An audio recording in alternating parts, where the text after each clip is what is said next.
পায়েস ছোটবেলায় ননা আমাকে রান্না করে খাওয়াতো, এখন আমি তোকে রান্না করে খাওয়াবো। ও শোনো কি করতেছে জানো? আচ্ছা বলবো না। সোনর ভাই দিদাকে তিতা ডাকে আর সোনো দিদাকে ননা ডাকে। ইউনিক নাম। ননা দন্ত না কেন না কিউটি পাই। হ্যালো বন্ধুরা, সবাই আশা করি ভালো আছো, সুস্থ আছো। আজকের আরো একটা ভিডিওতে তোমাদের অনেক স্বাগত আর ভালোবাসা। আজকের ভিডিওটা খুবই ইন্টারেস্টিং, মানে অনেক পুরানা দিনের কিছু কথা কমুক তোমাদের সঙ্গে আর কিছু শেয়ারও করুম। তো চলো দেখতে থাকো পুরো ভিডিওটা, আশা করি তোমাদের ভালো লাগবো। আজকে কি হয়েছে, একদম সকাল সকাল ঘুমাতে উঠানোর সঙ্গে সঙ্গে একজনে খেজুরের রস লইয়া আইছে আমরা বাড়িতে। আগে থেকে কওয়া ছিল, সোনার বাবা কইয়া রাখছিল দনের লেগে, তো আজকে লইয়া আইছে আর কি। তো সকালবেলা সবাই খালি পেটে খেজুরের রস খাইছি, যদি ওইটা ভিডিও করা হয়েছে না, মানে ঘুম থেকে উঠা মাত্র এই অবস্থা, তা ভিডিও করানোর মানে চান্স পাইছি না আর কি। তো সবাই মিলে খেজুরের রস খাইছি, মোটামুটি 6-7 গ্লাস 6-7 জনে খাওয়া হইয়া গেছে।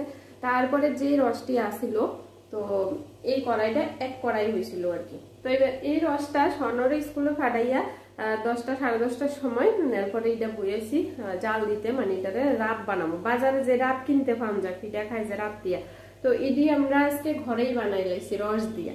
তো আরো আগেও আমার যে সময় বিয়ে হয়েছিল অনেক বছর আগে, 2010-11 কথা কইতেছি, ওই সময় আমার শ্বশুর বাড়িতে মানে অনেক, মানে ধরো 15-20 লিটার 25 লিটারের মতো রস কিনা হইতো, তারপরে এটি দিয়ে রাব বানানো হইতো। তো এটা অনেক পুরানা, কইছি না তোমরা পুরানা দিনের কাহিনী শোনাম, তো এটা হচ্ছে পুরানা দিনের কাহিনী। তো ওই সময় এরকম হইতো। এরপরে যে মানে যে আমরা রস দিত আর কি, তাই নিয়ে অনেক মানে বুড়া মানুষ আসছিল, মরে গেছে। তো যাই হোক, এরপরের থেকে আমরা এই জিনিসটা বন্ধ হয়ে গেছে। তো এত বছর পরে আবার এই জিনিসটা ফিরা হয়েছে। আজকে আরেকজনের রস দিছে, এটা দিয়ে রাব বানাইছে। আরো কাছের থেকে দেখায়, এই দেখো একদম। আর একটু মানে এটি এখন গরম গরম আছে, তো এটি একটু পরে ঠান্ডা হইলে কিন্তু আরো ঘন হইয়া যাবে। তো এই এক কড়াই রসের মধ্যে এখানে 1 হাঁড়ি রস রাখিয়া দিছিলাম পায়েস রান্না করানোর লাগে, বাকিটা দিয়া রাব বানাইছি। তো পায়েসের কথাটাও আজকে সকালবেলা মানে যে সময় এটা জাল দিতে বইয়াইছি, একটা মানে খুব সুন্দর একটা সেন্ট বাইরেছে, সঙ্গে সঙ্গে আমার ছোটবেলার কথা মনে পড়ে গেছে। আমার মা ছোটবেলায় এরকম খেজুরের রস দিয়ে পায়েস বানাতো, তো ওই কথাটা মনে পড়ে গেছে। তারপর সঙ্গে সঙ্গে সোনার বাবারা কই যে তারাও 1 হাঁড়ি রস রাখি, এটা দিয়ে পায়েস রান্না করুম। আমার মানে খুব মনে মানে ইচ্ছা হইতেছে যে ছোটবেলার মতো এরকম পায়েস রান্না করিয়া খাইতো। আমি আজকে প্রথমবার মানে খেজুরের রসের পায়েস রান্না করতেছি। তো মা, আমার মারে ফোন করিয়া জানিয়া লইছি যে মা কেমনে রানতো, তো জানিয়া লইয়া এখন রানতেছি। মা করতেছে যে রসের মধ্যে পায়েসের চাল দিয়ে দিলে ফুটটা গেলেই শেষ, মানে চিনিও লাগে না। মা তারা নাকি চিনি টিনিও দিত না। তো তারপরে মা কইছে যদি মিষ্টি কম লাগে তাহলে একটু দিতে। তো জাস্ট কোনো ঝামেলা নাই, জাস্ট শুধু রসের মধ্যে চালটা দিয়ে ফুটাইতে, মানে তাতেই দারুণ টেস্ট হয়। তো চলো এখন আমি পায়েসটা রান্না করব। আমি এখন রসটারে একটু ভালো করে জাল দিতে আসি। মা কইছে রসটারে জাল দিয়ে একটু যাতে লাল লাল কালার আইয়ে ওরকম করিয়া করলে তাহলে পায়েসটাও দেখতে সুন্দর হবে, লাল লাল হবে আর কি। তো ওইটা একটু জাল দিয়ে লাল করি কালারটা। এখনো একটু হলুদ হলুদ আছে, বুঝা যাইতেছে, আর একটু লাল হইতে লাগবে। এই দেখো জাল দিতে দিতে রসটা মোটামুটি লাল হইয়া গেছে। এবার আমি চালটা দিয়ে দেবো। এই যে এখানে 1 কাপ চাল নিছি।